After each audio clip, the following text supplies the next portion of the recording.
जो राजू गौतम है, जिला हरिद्वार का रहने वाला, जिसने पिछली बार दिल्ली तुगलकाबाद में भी मेरे ऊपर हमला किया था।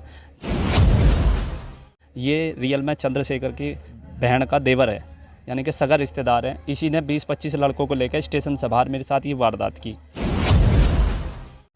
मेरे साथ मारपिटाई की। किसी कारणवश में आरपीएफ वाले, जो जीआरपीएफ वाले होते हैं, पुलिस स्टेशन वाली जो पुलिस होती है, वो तुरंत आई, उन्होंने बीच बचाव कर दिया, किस तरह मुझे बचा लिया। तो दोस्तों, जय भीम, नमो बुद्धाय। मैं हूँ मुजफ्फरनगर में, और मुजफ्फरनगर में आपने कुछ दिन पहले एक बात सुनी थी कि लोकेश कटारिया जी की हत्या कर दी गई है। कुछ लोगों ने उनको मार के, पीट के उनको मार दिया गया है।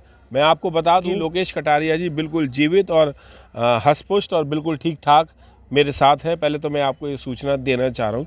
दूसरा ये कि मैं उनसे पूछना भी चाहूँगा कि आखिर वो घटना जो हुई थी वो क्या हुई थी जिसमें मारपीट हुई थी, और अफवाह ये फैलाई गई थी कि इनको जान से मार दिया गया। सर, क्या बात थी, क्या वारदात हुई थी वो? सभी को क्रांतिकारी जय भीम, नमो बुद्धाय, जय संविधान, जय काशीराम, जय भारत। ये झूठी अफवाह थी, लेकिन सच, इसमें कुछ सच भी है। मुझे वाराणसी जा रहा था, संत शिरोमणि गुरु रविदास जी के जन्म स्थल पर। गुरु रविदास जी के यहाँ एक कार्यक्रम था वहाँ पर वाराणसी में, तो मुझे आमंत्रित भी किया गया था रविदासिया धर्म संगठन की ओर से। हम लोग जा रहे थे। जैसे ही मैं लखनऊ पहुँचा तो वहाँ पर एक राजू गौतम है, जिला हरिद्वार का रहने वाला, जिसने पिछली बार दिल्ली तुगलकाबाद में भी मेरे ऊपर हमला किया था। ये रियल में चंद्रशेखर की बहन का देवर है, यानी कि सगा रिश्तेदार है। इसी ने 20-25 लड़कों को लेकर स्टेशन से बाहर मेरे साथ ये वारदात की, मेरे साथ मारपिटाई की। किसी कारणवश में आरपीएफ वाले, जो जीआरपीएफ वाले होते हैं, पुलिस स्टेशन वाली जो पुलिस होती है, वो तुरंत आई, उन्होंने बीच बचाव कर दिया, किस तरह मुझे बचा लिया। अब इत्तेफाक ये जो मारने गिरने वाली बात है, ये चली थी। दरअसल जैसा ट्रैक सूट मैंने पहन रखा था, ऐसी ट्रैक सूट एक लड़के ने और पहन रखा था। तो कुछ लोगों को गलतफहमी ये रही, क्योंकि वो रेल से कटा था बंदा, तो उसकी डेड बॉडी मिल रही थी, तो सेम ट्रैक सूट था, ब्लू कलर का उन्होंने पहन रखा था, ब्लू कलर का वो। तो ये झूठी अफवाह थी, ऐसा कुछ नहीं है। मैं बिल्कुल सुरक्षित हूँ, बढ़िया हूँ अब, और हष्ट पुष्ट भी हूँ, और कैडर भी कर रहा हूँ समाज में, और संगठन को भी चला रहा हूँ। बीएसपी के चुनाव में भी गया था मैं, पूर्वांचल में रहा हूँ मैं। बहुजन समाज पार्टी के चुनाव प्रचार में मैं मेहनत किए हैं, लेकिन दुख इस बात का कि एक भी सीट नहीं निकली। कुछ हमारे समाज की कमी रही, कुछ ईवीएम की कमी रही, और कुछ ये जो आपसी विवाद हुआ है, आपस में जो पार्टियां बनी, इसका भी कारण रहा है। जी, मैं आपसे एक सवाल और पूछना चाहूँगा कि आप बेबाक तरीके से बात करते हैं और समाज में पूरा दमखम रख कर के बात करते हैं। क्या समाज अब जुड़ रहा है या अभी भी बिखराव की स्थिति में ही है? देखो, कंडीशन ये बन चुकी है। देखो, मान्यवर साहब कांसीराम जी ने ये कहा था कि संगठन बहुत सारे बनाओ, कोई दिक्कत नहीं, लेकिन जहाँ राजनीतिक पार्टियाँ बननी शुरू होगी, समाज का विभाजन होना शुरू हो जाएगा। रही बात रखने की, सच कहने में मैं डरता नहीं, सच कहने में ना आज तक पीछे हटा ना कुछ।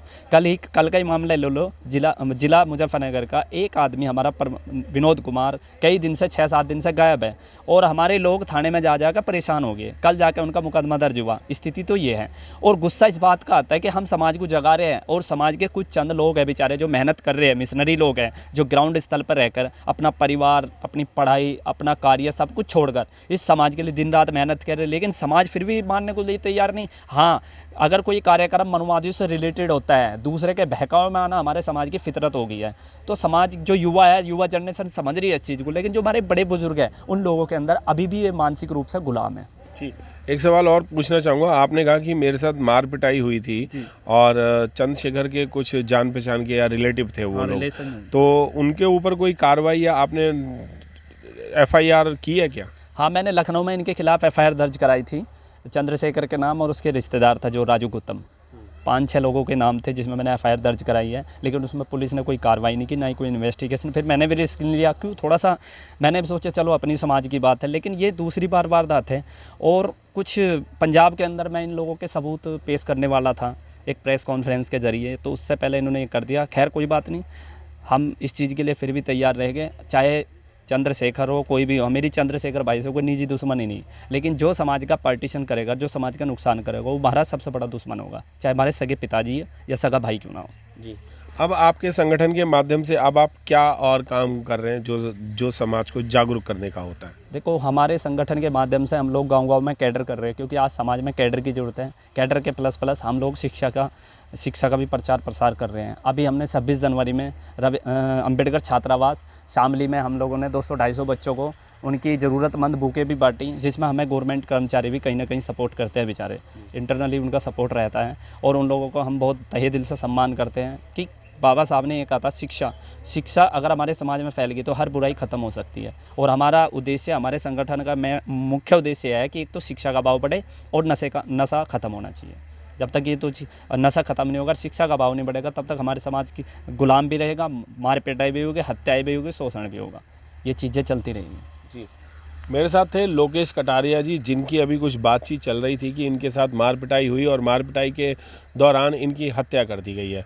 और हत्या का बहुत ज़बरदस्त फेसबुक पे बातें चली थी कि इनकी हत्या कर दी गई है और इन्हें मार दिया गया, पर पुष्टि कहीं नहीं हो पा रही थी। मैंने भी कई लोगों को फ़ोन किया था पुष्टि करने के लिए, क्या ये वारदात जो हुई है वो सच हुई है कि नहीं, पर ऐसा कोई तत्व मुझे मिला नहीं था। पर आज कई दिनों के बाद इन्हें ढूंढने पर ये आज मुझे मिले हैं और इनसे मैंने बात की है। लोकेश कटारिया जी बिल्कुल ठीक ठाक मेरे साथ हैं और बिल्कुल ठीक हैं और समाज को जगाने का आज भी वो काम कर रहे हैं। जय भीम, नमो बुद्धाय, मिलिंद्र गौतम।